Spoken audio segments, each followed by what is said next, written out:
Hey, hello friends. Today we are looking at another coding challenge. This time it's reverse an integer. So if we're given the integer 123, we want to return the reverse of that, which is 321. So there is, I've seen some ways to do this using math, but the way I originally did this was just an extension of the reverse a string method, which we did last week. So I'll go ahead and show you how I originally solved this challenge and some of the issues that come up with it. So we're going to start with our signature. We're going to return an integer. I'm just going to call this reverse int. It is going to take in an integer, which we are going to reverse. So like I said, this was just an extension of the reverse, for me at least, of the reverse a string challenge. So what I did was string, we'll call it string int, and then we're going to use the wrapper class integer and the method to string. And it's just going to take the input, and boom, now we have this integer as a string. So you can see where I'm going with this. We get our string builder. Oh my goodness, equals new string builder, semicolon. And then we're just going to do the same thing we did with the reverse a string. String int.length -1 to avoid index out of bounds, while n is greater than or equal to 0, and we're going to decrement. And then, yep, all we do is sb.append string int.char at n.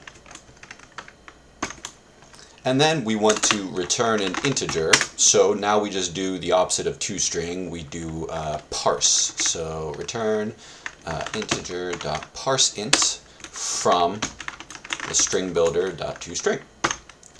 And we're going to see that this should work fine for our first example, the one I showed you at the beginning. Given 123, it should return 321. Cool. That works, and we can do this with other numbers. 543 should return 345, and then we can do all this stuff, and it should return the opposite of that. And I think, yeah, that's too big for an int. That should be, we covered that last time also, or in a different challenge, where numbers over 2 billion, 147 million, something, can't be held within the integer type.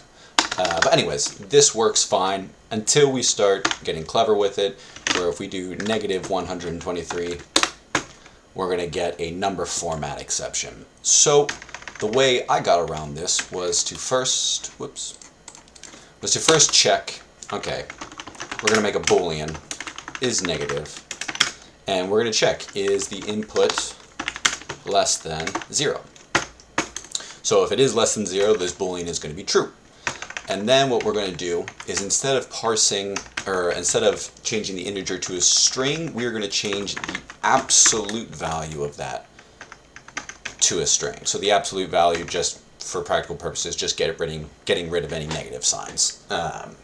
So instead of being -123, this math absolute is just going to make it 123.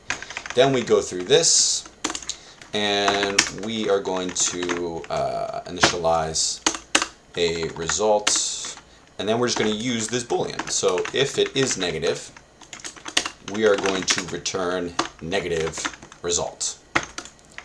And if it's not, integer result, we initialize it, but yeah, we need to define it. So equals, we're going to just use this, same thing that we were returning before, parse int sb.toString. There we go. And then, again, we're going to check if it's negative, we're going to return the negative result, and if not, we are just going to return the result. So this should work. So now we should get back -321. And there we go.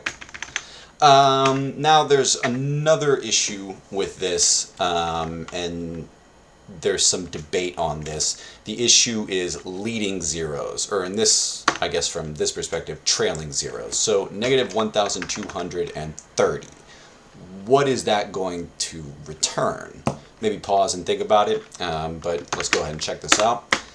And yeah, it's getting rid of the 0 because -0 321, that as an integer, that doesn't make sense, that doesn't work. So it's just getting rid of that leading 0.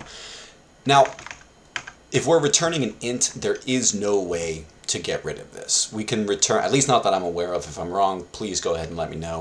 But if we're returning a string, we can use Java's format to then say that, yeah, trailing zeros are okay. We can check how many zeros we have and then add them as leading zeros at the end here. But that's not an int, that's a string. And then if we try to parse that string to an int, it's still going to get rid of those leading zeros. So there's no way around that as far as I'm aware if you want to return an integer. But again, this is my solution to the reverse an integer coding challenge.